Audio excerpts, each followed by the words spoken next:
Donc on va lire un passage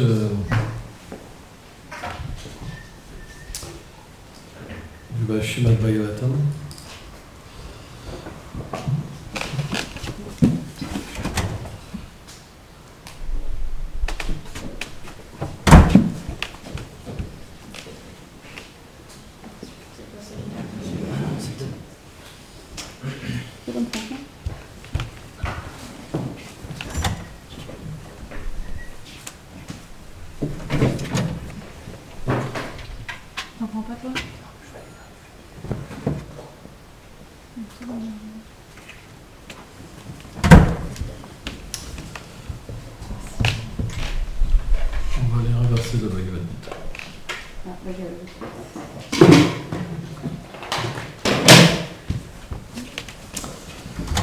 Donc, deuxième chapitre, verset 71.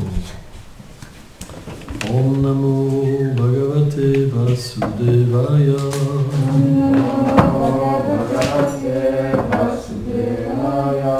Om Namo Bhagavate Vasudevaya. Om Namo Bhagavate Vasudevaya. Om Namo Bhagavate Vasudevaya.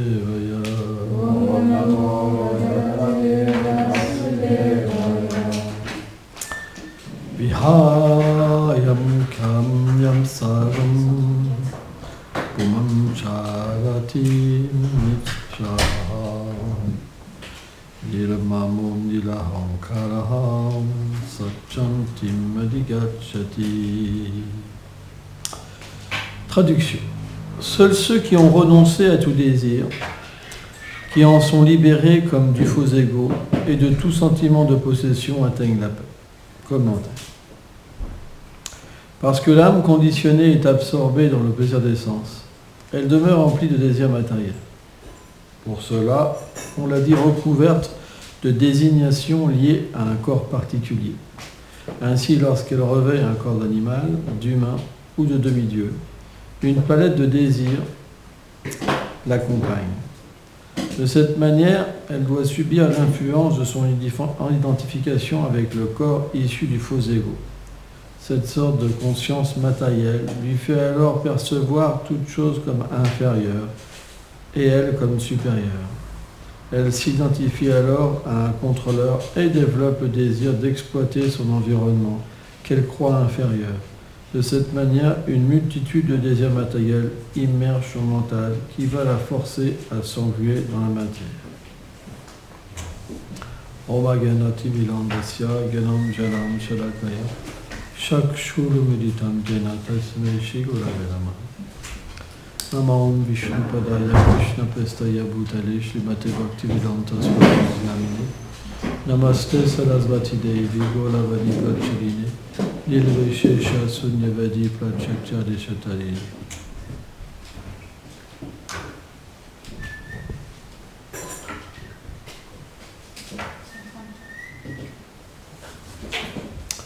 Donc on peut comprendre par ce verset, cette teneur est portée, que le principal ennemi de l'âme est la fierté, l'orgueil. Pourquoi aujourd'hui nous sommes séparés de Krishna, tous? C'est parce que nous pensons être même supérieurs à Krishna.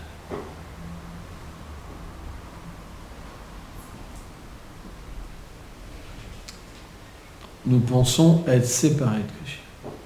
Nous pensons avoir un pouvoir séparé du Seigneur suprême. La preuve, c'est que quand on nous insulte, quand on nous critique, on prend les choses sur le faux ego.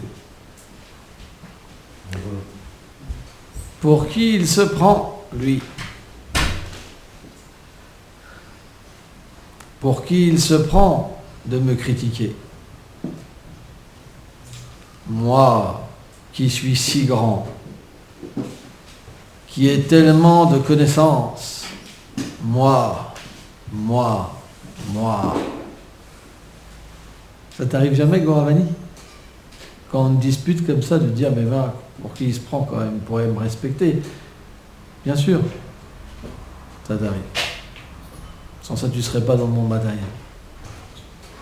Mais c'est la preuve qu'on n'arrive même pas à voir notre défaut. Parce que si je te dis, ça t'arrive, tu vas réfléchir 10 minutes en disant, est-ce que ça m'arrive vraiment? Ça, c'est ce qu'on appelle l'illusion Maya. La preuve, une fois qu'on t'a dit à ta mère quelque chose et qu'elle t'a pas cru, tu lui en as voulu, tu lui as dit, mais pourquoi tu me crois jamais quand je te dis quelque chose? C'est la preuve. C'est que, même à ton âge, il y a un faux ego. Et on prend les choses mal. Donc, Krishna doit faire quelque chose pour nous. Il doit trouver un moyen pour nous rendre humbles. Car l'orgueil, c'est ce qui nous sépare du Seigneur suprême. Même Krishna, il fait ça pour ses grands dévots. Parfois, ces grands dévots pensent qu'ils sont supérieurs. Par exemple, une fois, Arjuna, il était avec Krishna. Et Arjuna, il pensait qu'il était spécial. Parce qu'il avait reçu directement du Seigneur la connaissance de la Bhagavad Gita. Et à un moment, quand il était avec le Seigneur suprême, il a vu un chacal qui tournait autour d'un corps mort. Et le chacal, il sentait les oreilles, il sentait les bras, il sentait les pieds, il sentait les yeux, mais il ne le mangeait pas. Et là, Arjuna a dit, mais il est idiot. Pourquoi il le sent et pourquoi il ne le mange pas? Puis c'est un chacal. Il doit le manger, pas le sentir. Il est idiot, il n'a aucune connaissance. Il n'est pas comme moi. Moi, j'ai beaucoup de connaissances. J'ai reçu la connaissance du Seigneur suprême directement. Et Krishna, il a appelé le chacal. Viens voir ici. Et le chacal, parce que c'est Dieu la personne suprême. Donc le chacal a obtenu une conscience spéciale, il a rendu ses hommages à Krishna.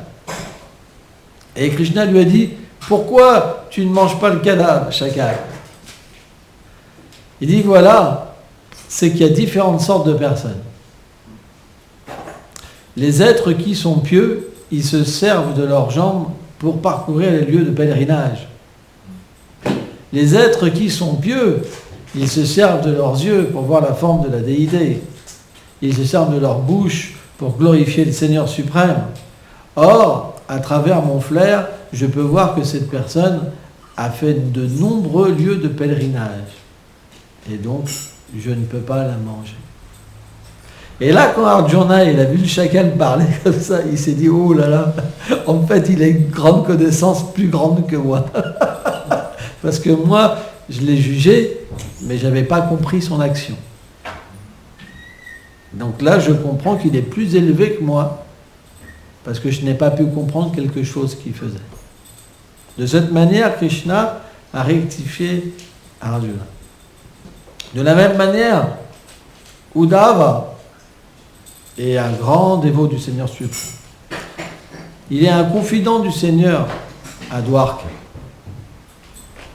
Et Uddhava, comme il a reçu la connaissance de Brihaspati, c'est un disciple de Brihaspati, c'est un Gnani Bhakta, quelqu'un qui perçoit le Seigneur à travers ses opulences. Et naturellement, il a une fierté d'avoir comme ami le Seigneur suprême. Et c'est normal. Tu aurais le Seigneur suprême comme ami, tu serais fier. C'est normal. Mais Uddhava se sentait élevé dans la dévotion à cause de ça. Et en plus, Uddhava, il ressemble exactement au Seigneur suprême. Il a un corps comme le Seigneur suprême. Sauf qu'il n'a pas de flûte, il n'a pas de plume de pan. Donc, Krishna, souvent, la nuit, il pleurait, il criait. En séparation avec ses dévots de Vrindavan.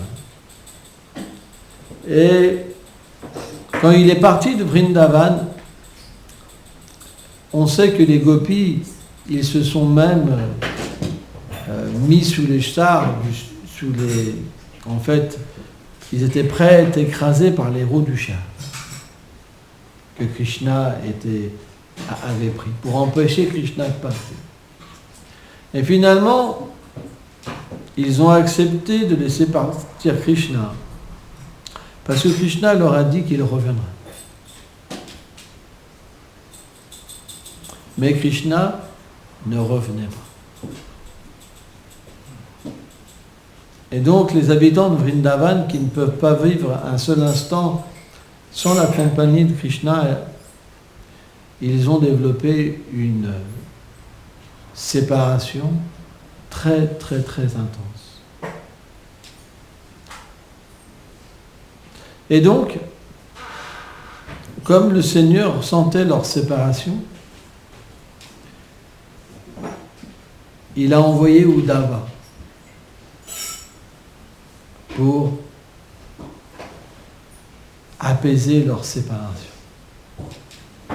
Et quand Uddhava donc, est arrivé, naturellement, comme il ressemblait à Krishna, tout le monde a été attiré par lui. Tout le monde. Et Uddhava, en premier, donc, il a rencontré Nanda Maharaj. Et il a perçu que Nanda Maharaj, il avait une telle séparation pour Krishna. Un tel amour était présent en fait dans Nanda Maharaj. Et il s'est dit, il faut que je remplisse ma mission. Krishna m'a demandé de réconforter les habitants de Vrindavan, d'enlever leur séparation. Et il s'est dit, en fait, pleurer pour quelqu'un, c'est comme matériel. Parce qu'on pleure par attachement. Donc, il observait Nanda Maharaj et il s'est dit, le seul moyen pour que je puisse enlever cette séparation de Nanda Maharaj, c'est de lui faire comprendre que Krishna est Dieu. Qu'il n'a pas besoin de se lamenter parce que ce n'est pas son fils. Donc il a commencé à expliquer à Nanda Maharaj que Krishna était Dieu, la personne suprême, le Paramatma. Qu'il n'y a pas de raison de se lamenter. Puisqu'il est partout présent. Il est pleinement satisfait, il contient tout. Et que tout émane de lui. Et quelque part, bien sûr, même nous. Et là, Nanda Maharaj, il a regardé Uddhava, il lui a dit, je pensais que tu étais quelqu'un d'intelligent, mais je vois qu'en fait, tu n'es pas du tout intelligent, tu ne comprends rien. Tu dis que mon Krishna, mon fils, est Dieu. En fait, le Seigneur n'a rien. Il a naturellement un contrôle de ses sens. Il est pleinement satisfait en lui-même. Il est pleinement sage, paisible. Regarde mon Krishna. C'est un voleur. Il fait des bêtises. Il ment.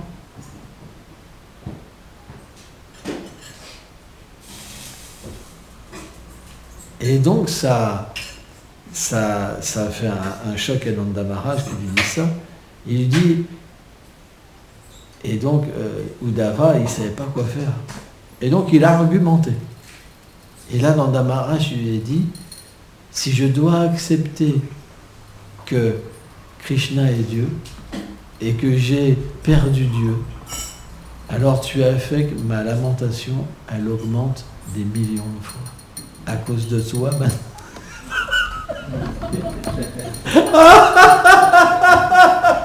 Ça a commencé comme ça, le voyage Uddhava. Et Uddhava, il s'est retrouvé devant une montagne de dévotion. Et là, Uddhava, il était mal, parce que toute sa mission était complètement foutue d'entrée. Il ne savait plus quoi faire. Et donc, il a pris une leçon, finalement. Il a pris une leçon qu'il n'était pas qualifié, en fait, pour aller à Vrindavan. Et là, il a réalisé quelque chose. Tout de suite, il a réalisé que Krishna, en fait, un dévot, il réalise toujours la miséricorde de Krishna. Il a réalisé que Krishna l'avait amené pour qu'il puisse progresser spirituellement et qu'il perde son orgueil. Parfois, dû à des circonstances, quand on est cher au Seigneur suprême, on obtient de lui un pouvoir pour répandre ses gloires, pour parler, pour faire des guirlandes, pour faire une vidéo, pour faire de la musique, pour faire de la comptabilité, pour faire de la cuisine. Tout le monde s'enorgueille. Tout le monde. C'est la nature de ce monde. Tout le monde pense, je suis super. Sans ça, on ne ferait pas. Personne ne ferait quelque chose si ça ne lui apporte pas quelque chose. Tout le monde pense, moi je cuisine bien. Balaram, si vous critiquez sa cuisine, il se met sur le gros faux égo, direct. Ou sur le gros faux bidon, comme vous voulez. Est-ce que Balaram, il a le gros faux égo dans le mental ou dans le bidon?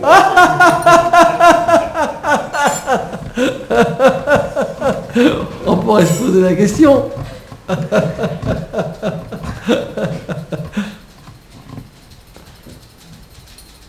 Mais Krishna doit trouver un moyen pour nous aider. Il doit trouver un moyen. Moi, je me rappelle, j'étais comme Balaram parfois. J'étais tellement fier de ma cuisine. On m'appelait le cordon bleu quand j'étais jeune dévot. Et puis des fois, Krishna il faisait naturellement l'arrangement pour que je rate quelque chose pour un gros festival. C'est toujours comme ça. Et là, tu as 200 personnes qui disent, mais wow, c'est bizarre quand même comme préparation.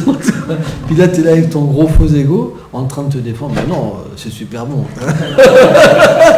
Tu as 200 personnes qui disent, waouh, et toi, tu es là, c'est de la dévotion, ça.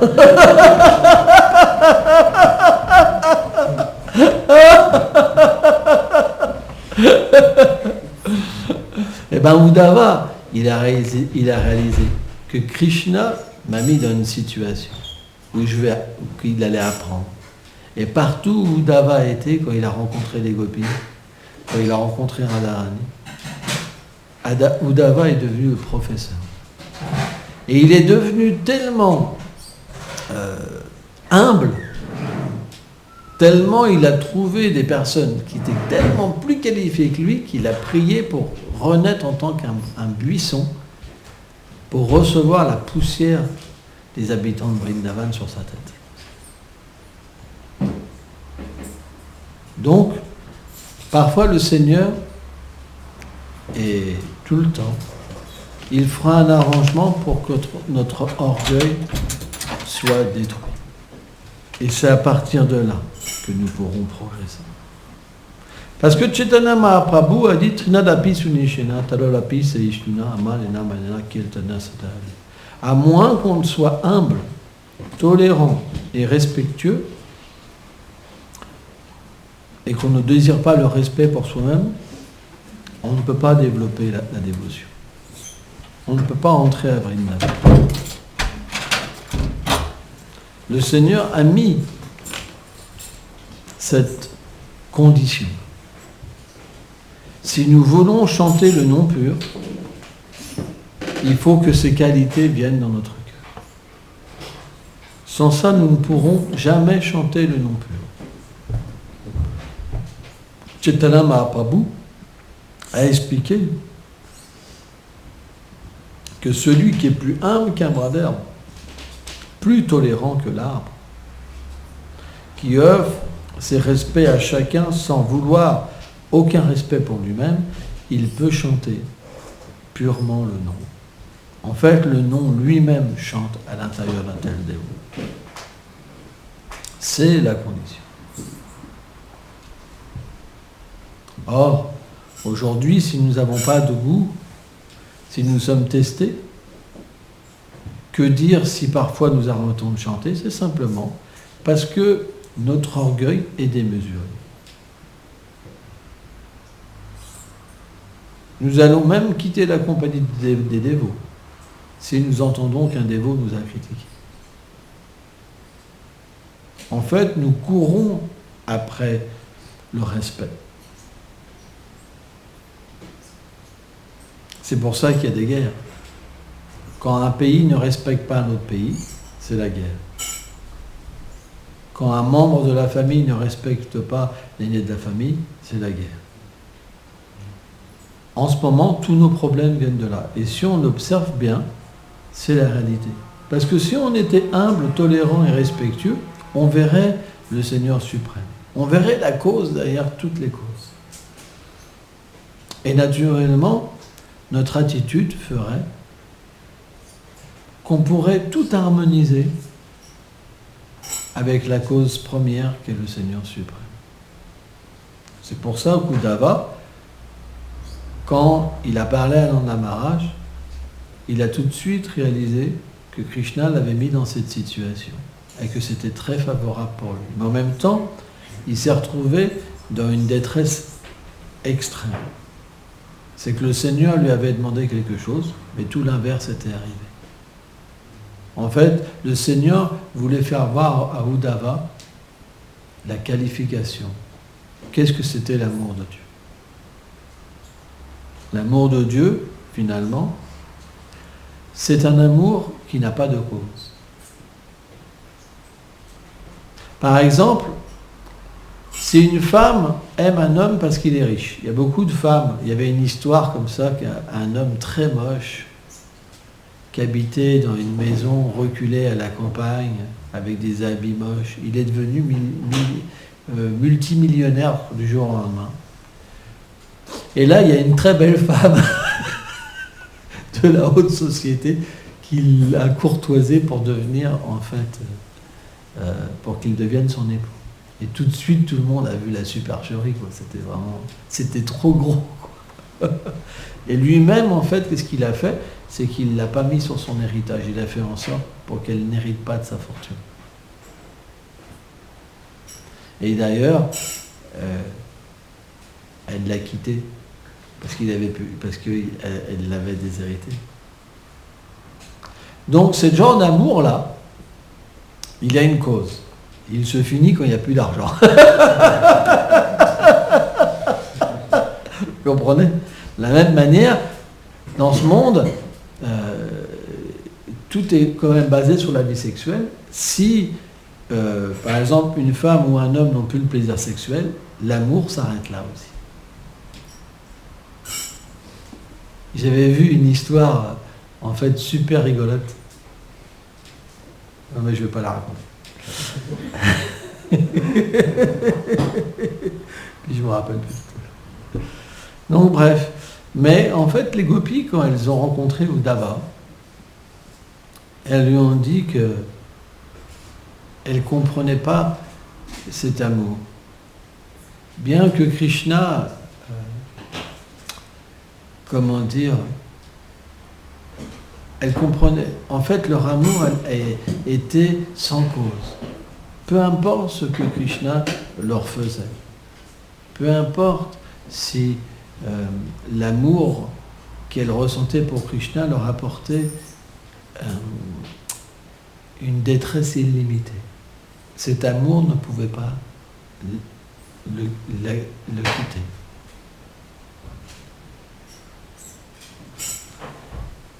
Raghunath Das Goswami dit « Peu m'importe qu'ils disent que Krishna est un homme ordinaire. Peu m'importe qu'ils disent qu'il est juste un prince et qu'il n'est pas Dieu. Mon amour n'a pas de cause. » Et quand Uddhava, il a rencontré les habitants de Vrindavan, il a observé ça, il a appris ça. Il a dit leur amour est supérieur au mien. Parce que le mien, il y a une cause. Parce que je sais que Krishna est Dieu. Mais eux, ils ne peuvent même pas voir qu'il est Dieu. Et pourtant, peu importe ce que Krishna fera, ils resteront avec lui.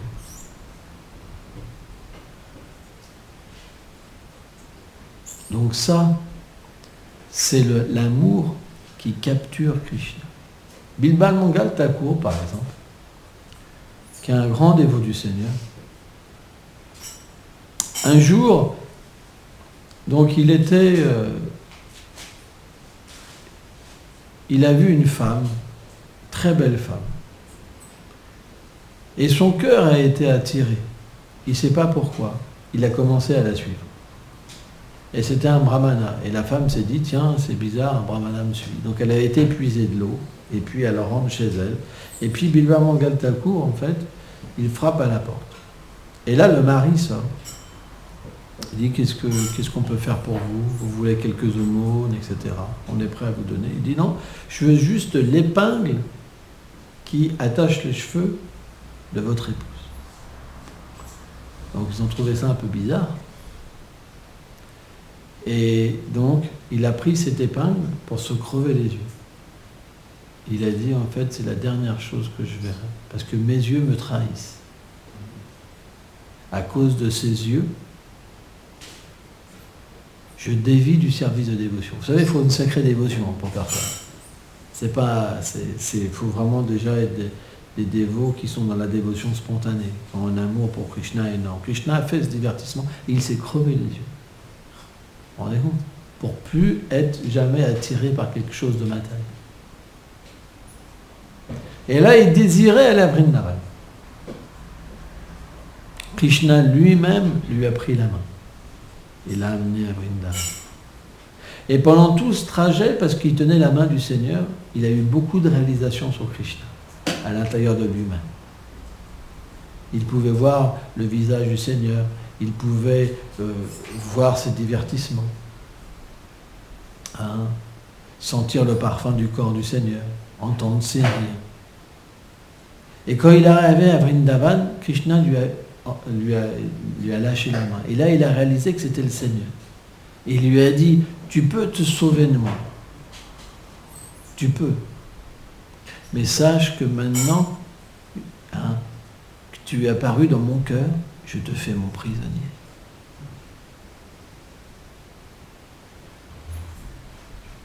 Je vais, pour la vie, t'emprisonner. Tu es mon prisonnier.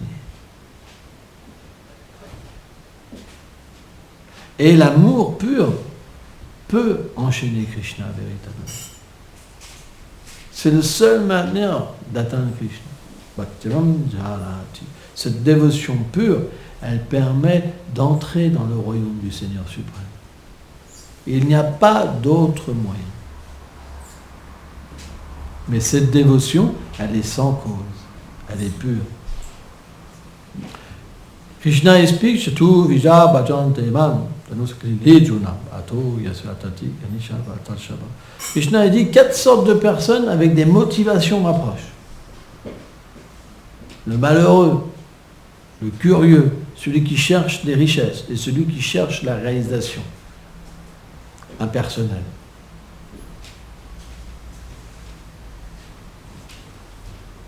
Ces 4 sortes de personnes, parce qu'ils sont pieuses, ils ont accompli des activités pieuses dans leur vie passée.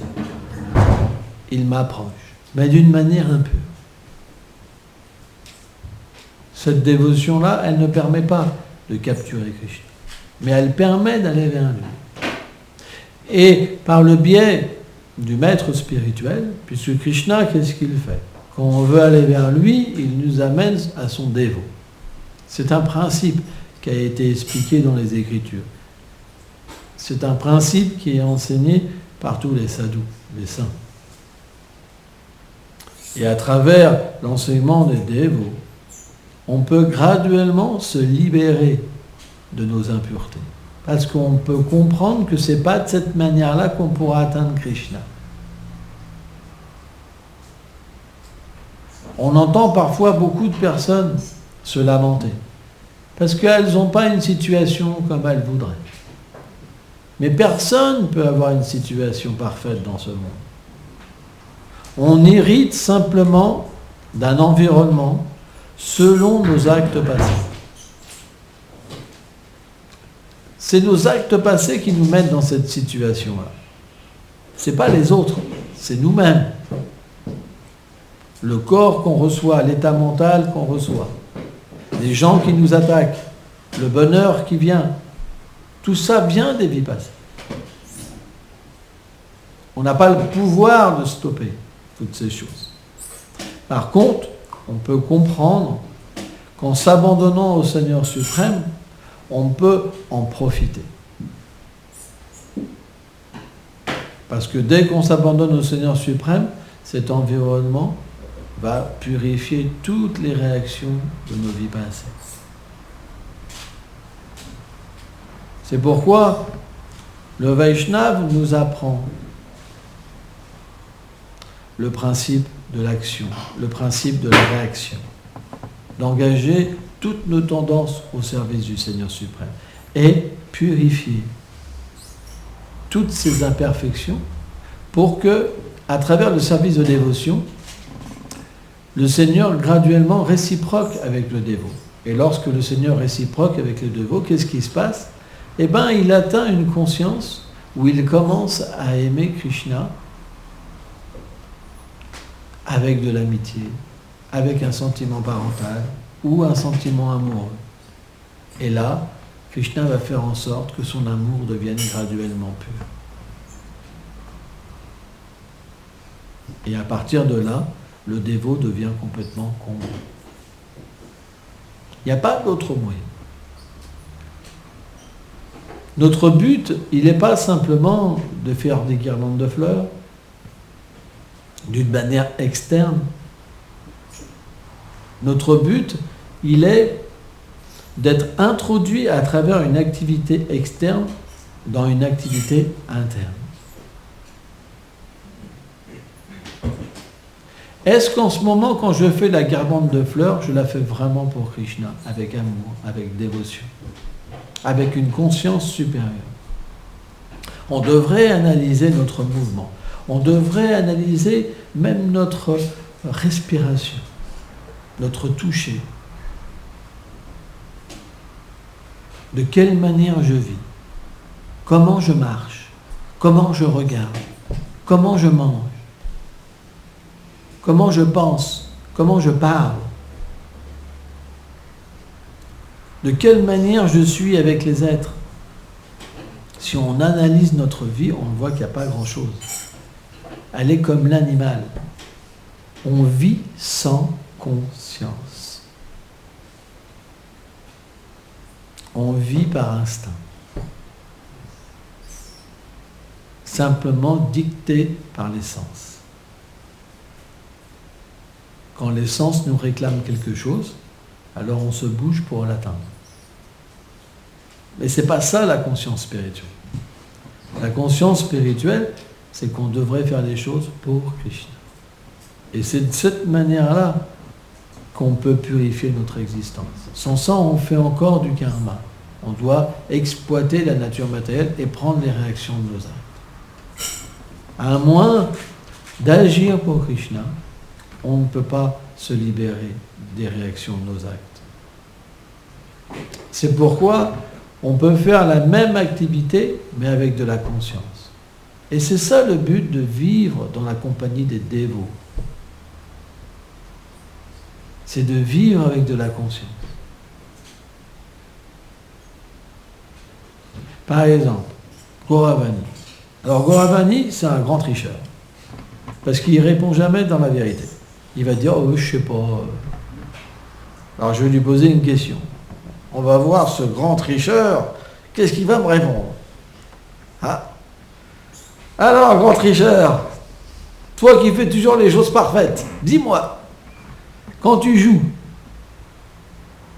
avec, par exemple, Gokulananda, est-ce que tu le fais pour Krishna, vraiment?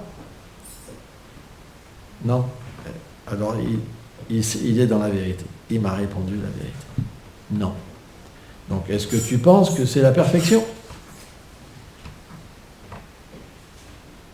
Là, il ne sait plus. Donc, ça veut dire qu'il a des désirs matériels.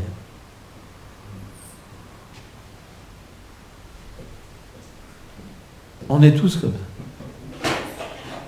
Lui, Gauravani, c'est un enfant. Il peut dire encore la vérité. Et encore, ça commence. Mais nous, on dira pas la vérité. On a un gros problème, mais à cause de l'orgueil, on veut que les gens nous prennent pour un grand dévot. On ne dira pas la vérité. Lui, il peut le dire.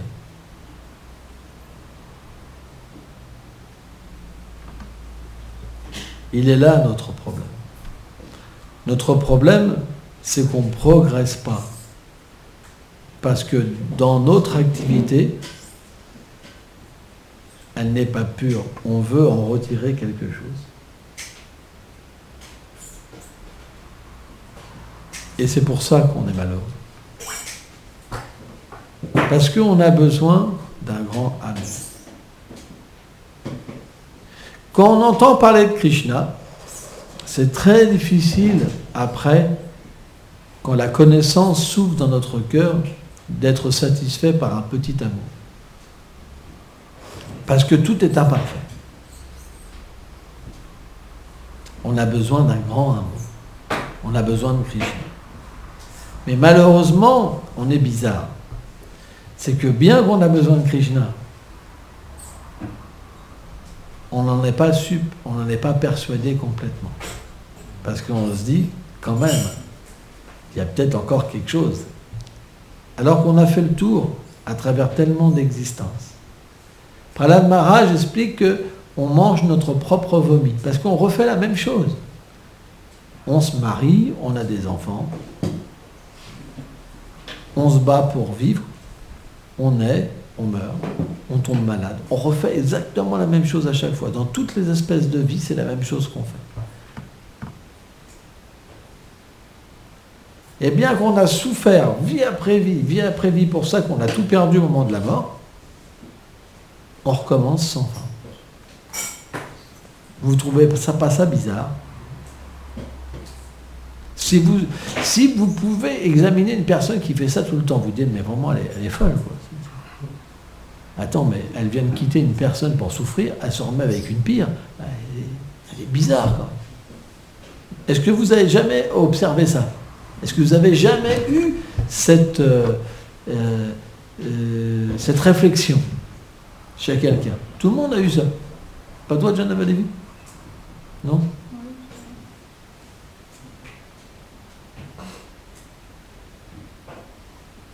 Tout le monde a eu cette réflexion. Il souffrait, il se remet avec une autre, ça sera encore pire.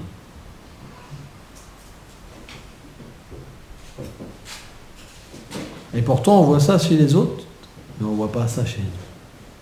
C'est l'orgueil. Parce que quand on a l'orgueil, on ne peut pas voir qu'on a la même chose. Parce que si on peut voir les défauts chez les autres, c'est qu'ils nous habitent en nous. Comment on pourrait voir quelque chose qu'on ne connaît pas? Il faut avoir une connaissance pour comprendre la chose observée. Donc c'est qu'elle habite en nous. C'est pour ça, plus on va progresser dans le service de dévotion, et plus ces défauts vont se décoller de nous. Parce que nous, l'âme, elle n'a pas ces défauts d'être orgueilleuse. L'âme, elle n'est pas concupiscente. L'âme, elle n'est pas fière. Elle a des qualités parfaites. Plus on va progresser, et plus l'âme va s'éveiller à sa réalité, et plus ces imperfections vont devenir étrangères à notre vie. Et c'est à ce moment-là qu'on arrêtera naturellement de juger les êtres vivants.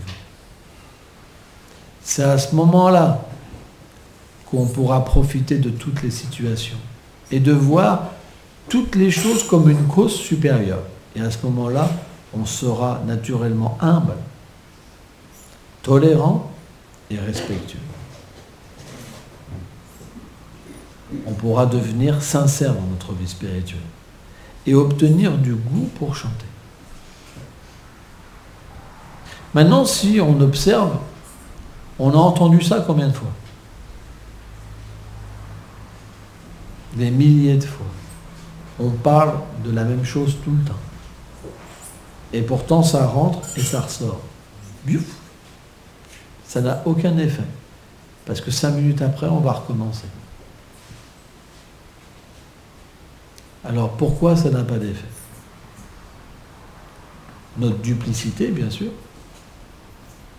Mais L'effet vient graduellement, à force de faire du service, à force d'acquérir des activités liées à la dévotion. Srila Bhaktivedanta Narayana Maharaj explique que ça va créer un état de conscience où les oreilles vont devenir comme des filets. Vous savez, des filets qui peuvent attraper